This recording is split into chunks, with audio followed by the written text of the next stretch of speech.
ख़वातीन और हज़रात, मैं आज आपकी खिदमत में इस ख़ास मौज़ू के साथ हाज़िर हूँ। ये रसूलों के अक़ीदा के ताल्लुक़ से है।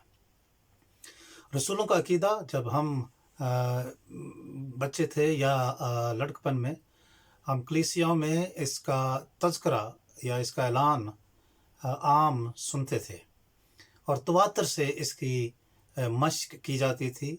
यूँ बच्चों को और बड़ों को याद दिलाया जाता था, बच्चों को यूँ इस तरह से सिखाया जाता था। आजकल के दौर में मुशाहिदा ये है कि लोगों ने इसको ख़ास तक़रीबों तक महदूद कर दिया है। मिसाल के तौर पर अगर इशाए रवानी है या बपतिस्मा है या इस तरह से कि ख़ास कोई तक़रीब हो तो उसमें इसका ऐलान किया जाता है या इसका इकरार किया जाता है। अगरचे चंद कलीसियों में ये होगा कि इसे ज़्यादा तवातर से किया जाता है। अगर किया जाता है तो बहुत अच्छी बात है। मैं ये समझता हूँ कि ये कलीसिया का कलेमा है। इसकी तारीख़ी हैसियत का अंदाज़ा इस बात से लगाया जा सकता है कि ये गुज़श्ता 2300 साल से कलीसियाओं में राइज है। लोग इसे पढ़ते रहे हैं और इसका ऐलान करते रहे हैं। इसलिए मैं समझता हूँ कि इसकी तारीख़ी हैसियत पर कोई सवाल नहीं उठाया जा सकता। तो यूँ आप समझ लें कि ये किस हद तक ज़रूरी समझा जाता रहा है कि इसकी मश्क कलीसियाओं में हो। अब इस पर घंटों बात की जा सकती है, लेकिन मैं बड़े इख्तिसार के साथ चंद मिनटों में इस पर कुछ नकात जो है आपकी खिदमत में रखना चाहता हूँ। तो पहली बात जो है ज़हन में रखनी चाहिए, जैसे मैंने पहले अर्ज़ किया कि ये कलीसिया का कलेमा है। इसमें कलीसिया के या मसीही ईमान के वो तमाम बुनियादी अक़ाइद बयान कर दिए गए हैं, बड़े इख्तिसार के साथ मगर बड़े जामे अंदाज में, ताकि लोग इन्हें ज़ुबानी याद कर सकें और इसको ज़हन नशीन करें और इसकी मश्क किया करें। अब इसकी नौइयत और माहियत कैसी है? इसकी नौइयत और माहियत तसलीसी है।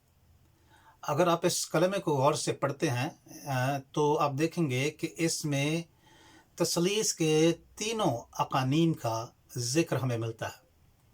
खुदा बाप का, खुदा बेटे और खुदा रूहुल कुद्स का। लेकिन इस सारे अक़ीदे में मसीह यस्सु को मरकज़ी हैसियत दी गई है। इसमें उसका कमवारी से पैदा होना, उसकी तस्लीब, उसका मरना, उसका दफन होना और उसका मुर्दों में से जी उठने जो है वो बयान किया गया है। इसके साथ साथ इसमें यीशु मसीह के बतौर मुनसिफ बनकर आने का जिक्र किया गया है। इसमें दूसरी आमद का भी हमें तज़किरा मिलता है।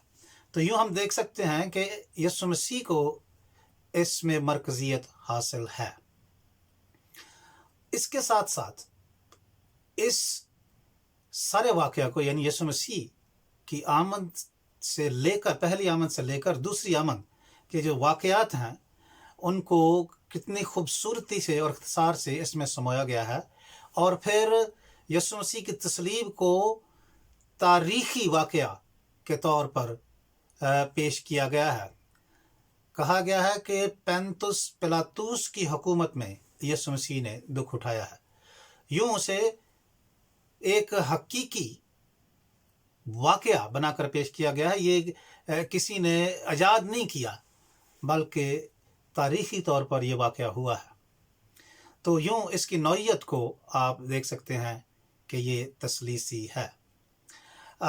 फिर आप देखें कि इसमें कलीसिया का ज़िक्र किया गया है और ऐसी कलीसिया का जिसमें कोई ख़ास किस्म के लोग नहीं हैं, यानी कोई ऐसे लोग नहीं हैं जो किसी ख़ास रंग, नस्ल, ज़ुबान, कौमियत और कबीले से ताल्लुक़ रखते हैं, बल्कि इससे बालातर होकर कहा गया है कि ये आलमगीर कलीसिया है। कैथोलिक का मतलब यहाँ पे आलमगीर है।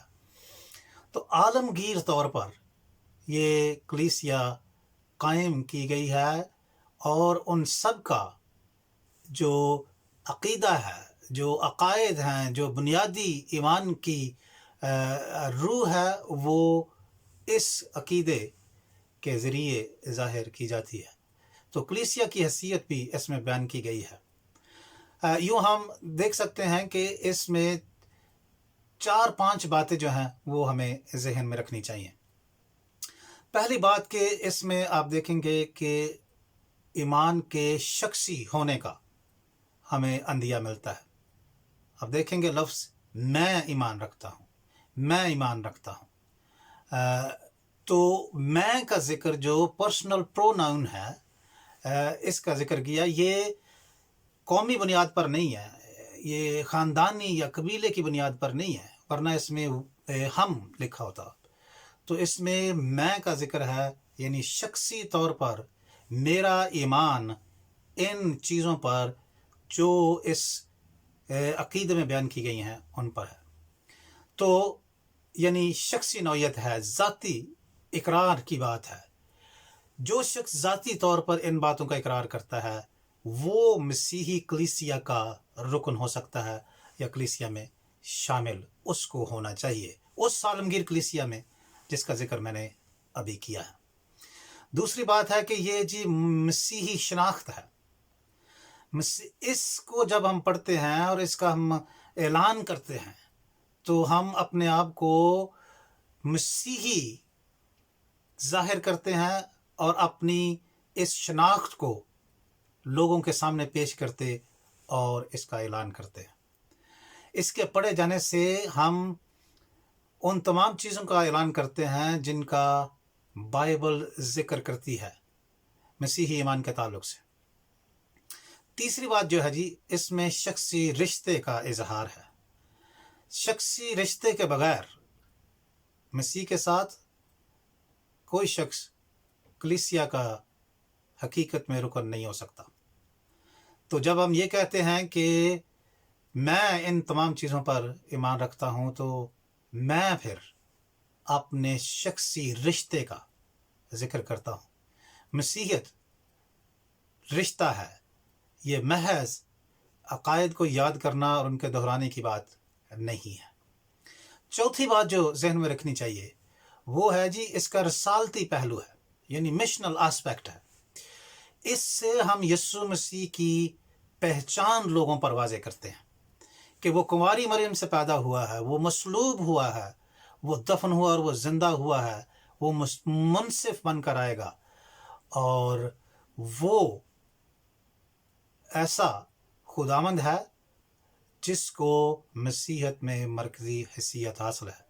उस पर ईमान लाए बगैर हम मसीहत के दायरे में शामिल नहीं हो सकते। तो जो लोग इसको सुनते हैं और सुनकर इस पर ईमान लाते हैं वो मसीही कहलाए जा सकते हैं। तो इसका ऐलान करना यानी शागिर्द बनने के लिए इसका कबूल करना, इस कलमे को, इसमें मौजूद तमाम अकायद को, और इसका ऐलान करना रसालती पहलू है जिसको कलीसिया को कभी नज़रअंदाज नहीं करना चाहिए। पांचवी बात जो है वो ये है कि ये एक ऐसी कसौटी कलीसिया को दी गई है जिस पर हम तमाम दूसरे अकायद को परख सकते हैं। वो अकायद जो गैर बाइबली हैं इसके साथ रख कर हम देख सकते हैं। अगर वो इसके यानी रसूलों के अकीदे के मुताबिक हैं तो फिर वो बाइबली होंगे। अगर वो इससे इनहराफ करते हैं तो फिर वो गैर बाइबली अकायद में शामिल होगा।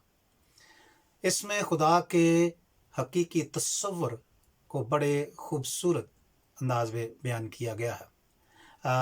ऐसे अकायद बयान किए गए हैं जिनसे वाबस्तगी हमारी पहचान है और जिसके बगैर हमारी मसीही शनाख्त वाज़े नहीं होती।